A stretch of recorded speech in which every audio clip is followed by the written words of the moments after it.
आदर्श शिक्षा समिति दौसा द्वारा संचालित ऑनलाइन कक्षाओं में आप सभी का हार्दिक अभिनंदन है।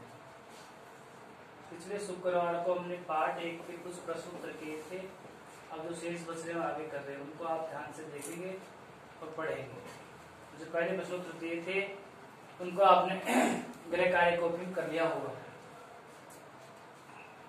कक्षा 4 है, विषय अंग्रेजी, दिनांक 20/7/2020। टॉपिक प्रकरण है lesson 1 question and answer. Part 1 के प्रश्न और उत्तर है जो हम आपको बोर्ड पर करवा रहे हैं, उनको गृह कार्य कॉपी में करना है। ध्यान से देखिए। Say whether the following statements are true और false. Say whether the following statements, यहाँ कुछ नीचे दिए गए कथन हैं, उनमें से सत्य और असत्य की जांच करनी है। कौन सा कथन सही है, कौन सा गलत है। तो पहला प्रश्न देखिए, our parents take care of us. Our parents, हमारे माता पिता, टेक केयर, हमारी देखभाल करते हैं, ऑफ अस, हमारे लिए हमारी देखभाल करते हैं। हमारे माता पिता हमारी देखभाल करते हैं। क्या ट्रू आएगा, फाल्स बोले ट्रू आएगा, क्योंकि हमारे माता पिता हमारी देखभाल करते हैं। दूसरा प्रश्न है, God gives us everything we want. God, भगवान, ईश्वर, परमात्मा, गिव्स अस, हमें देता है, एवरीथिंग, सब कुछ, वी वांट, जो हम चाहते हैं।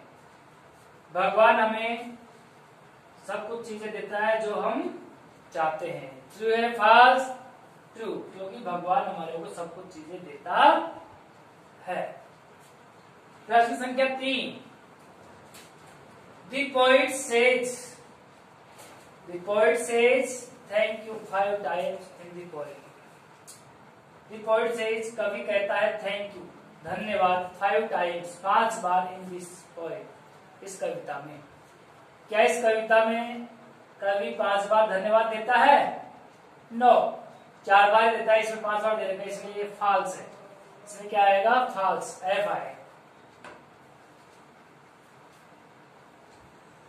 We should thank God for the sun and rain. We should thank God for the sun and rain. हमारे को धन्यवाद देना चाहिए भगवान को for the sun and rain, धूप और बरसात के लिए। हमारे को भगवान को धन्यवाद देना चाहिए धूप और बरसात के लिए। हाँ, जो हमें को समय पर धूप भी देता है, बरसात भी देता है, तो उसके लिए हमारे को धन्यवाद देना चाहिए। हाँ, ट्रू। तो क्या आएगा इसमें? ट्रू। 5वां प्रश्न है, we should thank our parents. We should thank our parents only for all the things in the world. We should thank our parents, हमें हमारे माता पिता को धन्यवाद देना चाहिए। Only for all the things, उन सभी चीजों के लिए जो संसार में है। तो कविता के अनुसार हमें हमारे माता पिता को धन्यवाद नहीं दे करके किसको देना चाहिए? ईश्वर को। इसमें माता का दे रखा है, तो इसलिए इसमें फॉल्स आएगा। We should thank our parents, parents की जगह गॉड होता तो पूरा प्रश्न सही हो जाता। We should thank our parents, हमें हमारे माता पिता को धन्यवाद देना चाहिए only for all the things, उन सभी चीजों के लिए, इन दी वर्ल्ड, जो संसार में है, उनके लिए ईश्वर को धन्यवाद देना चाहिए, माता पिता को नहीं। इसलिए इसमें फॉल्स आएगा।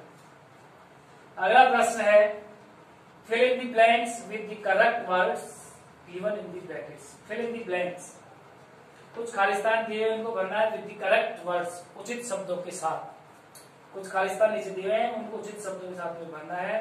गिवन इन द बॉक्स, जो इस बक्से में दिए हुए हैं उनसे नीचे जो खालिस्तान है उनको भरना है। पहला प्रश्न है, वी हैव आइज, हम आंखें रखते हैं। इसमें से रखा है टू ब्रीथ, श्वास लेने के लिए, टू ईट, खाने के लिए, टू सी, देखने के लिए, टू हियर, पहनने के लिए, टू हियर, सुनने के लिए, टू टॉक, बातचीत करने के लिए। तो वी हैव आइज, हम आंखें रखते हैं। किस लिए रखते हैं? टू सी, आंखें किस काम आती है? देखने के लिए। टू सी अर्थात आंखें देखने के लिए काम आती है। दूसरा प्रश्न है, my mother gives me food. मेरी माताजी मुझे भोजन देती है। किसके लिए देती है भोजन? My mother gives me food. मेरी माताजी भोजन देती है किसके लिए? टू ईट, खाने के लिए। माताजी किसके लिए देते भोजन? टू ईट, खाने के लिए माताजी भोजन देती है। तीसरा प्रश्न है, माई फादर ब्रिंग्स क्लॉथ्स। मेरे पिताजी मेरे लिए कपड़े लाते हैं। मेरे पिताजी, माई फादर ब्रिंग्स क्लॉथ्स। मेरे पिताजी मेरे लिए कपड़े लाते हैं। काय के लिए? टू वियर, अर्थात पहनने के लिए। टू वियर, टू वियर माने पहनने के लिए पिताजी कपड़े लाते हैं। प्रश्न संख्या 4, वी हैव ईयर्स। हम कान रखते हैं। कान किस लिए रखते हैं हम? टू हियर, सुनने के लिए। इसके लिए टू हियर, अर्थात सुनने के लिए हम कान रखते हैं। अगला प्रश्न 5वां, गॉड गिव्स अस एयर। भगवान हमें हवा देता है। भगवान हमें हवा देता है। गॉड गिव्स अस एयर। भगवान हमें हवा देता है किसके लिए? टू ब्रीथ, अर्थात श्वास लेने के लिए। किसके लिए देता है? श्वास लेने के लिए। टू ब्रीथ, श्वास लेने के लिए। आई यूज माई फीट। मैं मेरे पैरों का उपयोग करता हूं। किसके लिए? किसके लिए करते हैं? To walk. इसके लिए? टू वॉक, चलने के लिए। किसके लिए प्रयोग करते हैं? टू वॉक, चलने के लिए। आई यूज माई फीट। मैं मेरे पैरों का उपयोग करता हूं टू वॉक, चलने के लिए। पहले जो प्रश्न दिए थे उनको आपने कर लिया होगा। अब जो प्रश्न दे रखे हैं उनको आपको गृह कार्य कॉपी में लिखना है और याद करना है। अगली बार आपसे सुनेंगे।